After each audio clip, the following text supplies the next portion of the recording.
ជីវវិទ្យាមានរាប់រយរាប់ពាន់សំណួរក្នុងចំណោម13មេរៀនសម្រាប់ធៀបបាក់ឌុបមកដល់ពេលឥឡូវនេះអ្នកទាំងគ្នាបានចាំបានយល់ច្បាស់ហើយនៅបើនៅទេមកនេះខ្ញុំប្រាប់វិធីសាស្ត្រមួយថ្ងៃមិនទិញតែ3ដងទេហើយម្ដងមិនទិញតែ1ម៉ោងទេក៏អាចទៅដែរអ្នកទាំងគ្នាឆ្ពោះទៅរកនៅតែអេមុខវិជ្ជាជីវវិទ្យាបានដែរស្ដាប់អត់ច្រឡំទេអ្នកទាំងគ្នាមួយថ្ងៃទិញ3ដងហើយម្ដងទិញតែ1ម៉ោងទេអញ្ចឹងបានន័យថាក្នុងរយៈពេល24ម៉ោងរបស់យើងចំណាយពេលត្រឹមតែ3ម៉ោងទេសម្រាប់ការរៀនមុខវិជ្ជាជីវៈទោះសំណួរច្រើនប៉ុណ្ណាក៏ដោយក៏ធៀមខ្លួនយកនៅតែអេបានដែរអញ្ចឹងនៅក្នុងថ្ងៃហ្នឹងខ្ញុំមាន4ចំណុចជាបទពិសោធន៍របស់ខ្ញុំផ្ទាល់ចង់ចែករំលែកទៅកាន់អ្នកទាំងគ្នាហើយតើអ្នកទាំងគ្នាមើលវីដេអូនឹងដល់ចប់ទើបដឹងថាវិធីសាស្ត្ររៀនរបស់អ្នកទាំងគ្នាត្រូវធ្វើបែបណាចំណុចទី1ការអានយល់នៅមេរៀននីមួយៗអញ្ចឹងមុននឹងពេលអ្នកទាំងគ្នាទិញចាំបាច់ខ្លាំងមែនតើអ្នកទាំងគ្នាត្រូវតែយល់មេរៀនសិនបើសិនអ្នកទាំងគ្នាទិញទាំងអត់យល់ការចាំបានអ្នកទាំងគ្នានឹងឆាប់ភ្លេចវិញអញ្ចឹងដើម្បីឲ្យចាំបានយូរឲ្យថិតថេរគឺតតែយល់មេរៀនអញ្ចឹងចំពោះឯកសារគឺអ្នកទាំងគ្នាអាចទៅមើលរបស់គ្រូយើងគ្រូបរិញ្ញាបត្ររបស់យើងដែលគាត់បរិញ្ញាជាមេរៀនតាមចំណុចមួយអីចឹងទៅយើងទៅ check មើលនឹងឡើងវិញ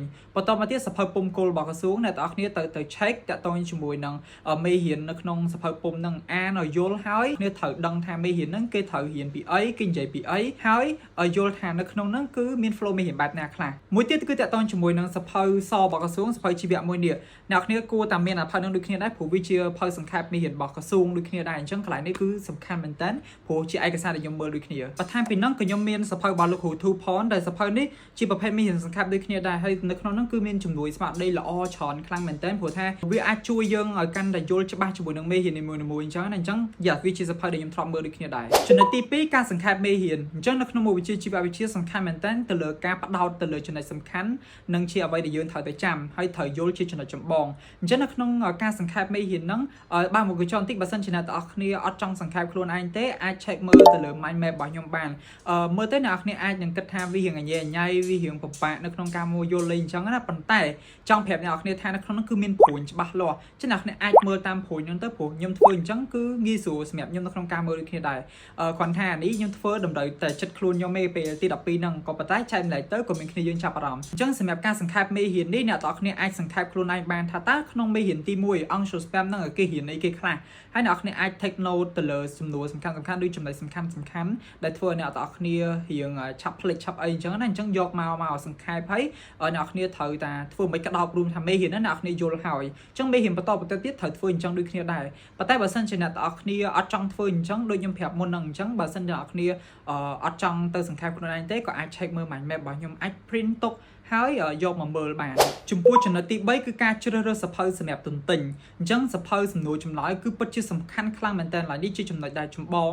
អ្នកទាំងអស់គ្នាត្រូវរើសសភៅណាដែលត្រូវនឹងសេចក្តីត្រូវការរបស់ខ្លួនឯងហើយត្រូវនឹង vibe ខ្លួនឯងតែជាភពសំណាងមួយដែរពេលដែលខ្ញុំរៀនទី12ហ្នឹងគឺគ្រូរបស់ខ្ញុំផ្ទាល់តែម្ដងទី12ហ្នឹងគាត់មានជាប្រភេទសភៅសំណួរចម្លើយតាមពិតមានជាប្រភេទសភៅរូបមន្តសង្ខេបជាសភៅលំហាត់ដូចគ្នាដែរនិយាយទៅមានមកកាផ្លេហ្មងហើយខ្ញុំសំណាងថងថាមានសភៅសំណួរចម្លើយនោះខ្ញុំ check ទៅគឺវាត្រូវមួយនឹងអីដែលខ្ញុំចង់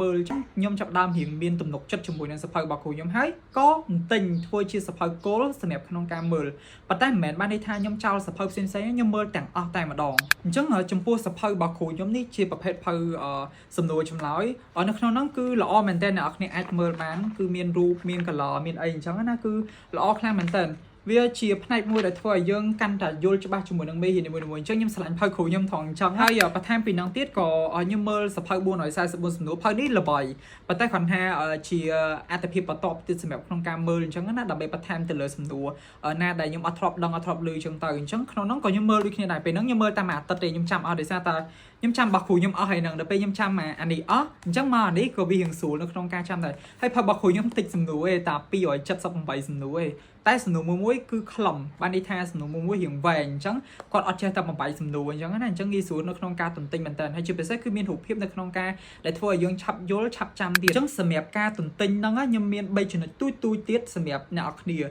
ទី1អ្នកនរគ្នាត្រូវអានជាមួយនឹងសំណួរនីមួយៗហ្នឹងឲ្យយល់សិនយល់ពីសំណួរហ្នឹងហើយបន្តមកទៀតទី2គឺអ្នកទាំងអស់គ្នាត្រូវតែ note ទៅលើ keyword ទៅលើកន្លែងណាដែលជាផ្នែកសំខាន់ឬក៏ជាពាក្យដែលអ្នកនរគ្នាអាចចំណាំបានថាសំណួរហ្នឹងវាអាចនឹងតាក់ពាក្យកន្លែងហ្នឹងអញ្ចឹងត្រូវមើលកន្លែងហ្នឹងឲ្យចាំ note វាមកណាហើយនឹងចំណុចទី3គឺតាក់ទងជាមួយនឹងការសូត្រតែម្ដង សម្រាប់ពាក្យថាទន្ទិញមួយម៉ាត់វាអត់មានពាក្យអីឬក៏វិធីសាស្ត្រណាក្រៅពីសូត្រទេអ្នកនរគ្នា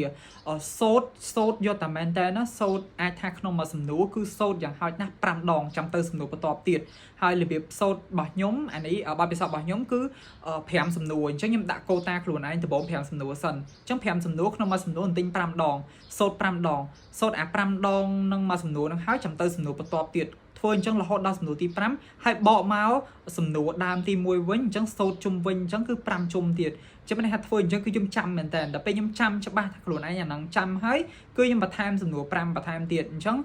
សម្រាប់ពេលទន្ទិញរបស់ខ្ញុំគឺវាវិលជុំអញ្ចឹងរហូតហើយការចាំរបស់ខ្ញុំគឺចាំបានច្រើនហើយចាំបានយូរមែនតើអញ្ចឹងអានេះវាអាចថាជាអីមួយអ្នកនរគ្នាគួរតាសាកដែរអញ្ចឹងណាហ្នឹងហើយជាពិសេសបើសិនអ្នកនរគ្នាចង់បានសភៅទាំងអស់នេះដែលខ្ញុំបានបង្ហាញមុនហ្នឹងតាក់ទងជាមួយនឹងមានសភៅ444សំណួរភៅរបស់គ្រូខ្ញុំក៏ដូចជាភៅសភៅគ្រូទូផនអីអាច contact បានទៅកាន់ page the book station បានណា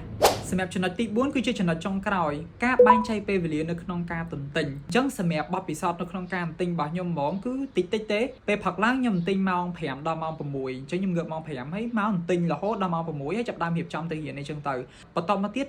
ទី2គឺការទន្ទិញនៅពេលល្ងាចអញ្ចឹងដោយសារតែខ្ញុំទន្ទិញពេលផឹកម៉ោង5ដល់ម៉ោង6ហើយអញ្ចឹងពេលល្ងាចខ្ញុំទនេកន្លះម៉ោង4កន្លះដល់ម៉ោង5អញ្ចឹងពេលល្ងាចខ្ញុំទន្ទិញតែកន្លះម៉ោងហើយកន្លះម៉ោងហ្នឹងគឺខ្ញុំលឹកនៅអីដែលខ្ញុំទន្ទិញពេលផឹកហើយហ្នឹងហើយបន្តមកទៀតគឺពេលយប់មុនខ្ញុំសម្រាកឧទាហរណ៍ថាខ្ញុំដឹងថាខ្លួនឯងនឹងសម្រាកនៅម៉ោង10ឬ10កន្លះអញ្ចឹងទៅអញ្ចឹងមុន1ម៉ោងឬ1ម៉ោងកន្លះមុននៅក្នុងការដែលខ្ញុំនឹងសម្រាកហ្នឹងគឺខ្ញុំចាប់ដើមទន្ទិញជីវៈហ្នឹងបន្ថែមទៀតដើម្បីបង្កើនល្បឿនក៏ដូចជា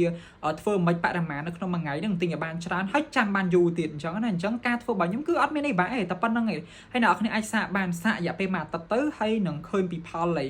ខ្ញុំមិនហ៊ានធានាថានឹងផលដូចខ្ញុំដែរអត់ប៉ុន្តែអ្នកនរគ្នាសាហើយព្យាយាមឲ្យដិតដល់ទើបអ្នកនរគ្នាអាចទទួលបានលទ្ធផលមួយដែលអាចនឹងរៀងវាប្លែកជាមួយនឹងវិធីសាស្ត្រផ្សេងទៀតចឹងណាសម្រាប់ការរៀនរបស់ខ្ញុំនៅក្នុងមុខវិជ្ជាជីវៈគឺមានតែប៉ុណ្្នឹងឯងវាអត់មានអីពិបាកឯងហើយតក់ពេញបំពង់អញ្ចឹងរបៀបនៅក្នុងការទិញហ្នឹងសម្រាប់បងប្អូនផ្សេងទៀតអាចយកទៅប្រើទៅលើមុខវិជ្ជាផ្សេងឧទាហរណ៍ដូចជាមុខវិជ្ជាដែលមានសំណួរផ្សេងអញ្ចឹងណាអញ្ចឹងធ្វើអញ្ចឹងគឺវាចំណេញមែនតើមិនថាមុខវិជ្ជាដែលមានរូបមន្តលេខដូចរូបគីមីអីទេក៏ធ្វើបានដូចគ្នាដែរគ្រាន់ថាតម្រង់នៅក្នុងការទន្ទិញគឺទន្ទិញរូបមន្តទន្ទិញសំណួរចម្លើយអីផ្សេងអញ្ចឹងទៅអញ្ចឹងវាអត់មានអីពិបាកទេហើយសង្ឃឹមថាអ្នកនរគ្នាអាចសាកវិធីសាស្ត្រហ្នឹងហើយទទួលបាននូវលទ្ធផលអាចទទួលបាននីតិអីនៅពេលប្រឡងបាក់ឌុបទៅលើមុខវិជ្ជាជីវវិទ្យា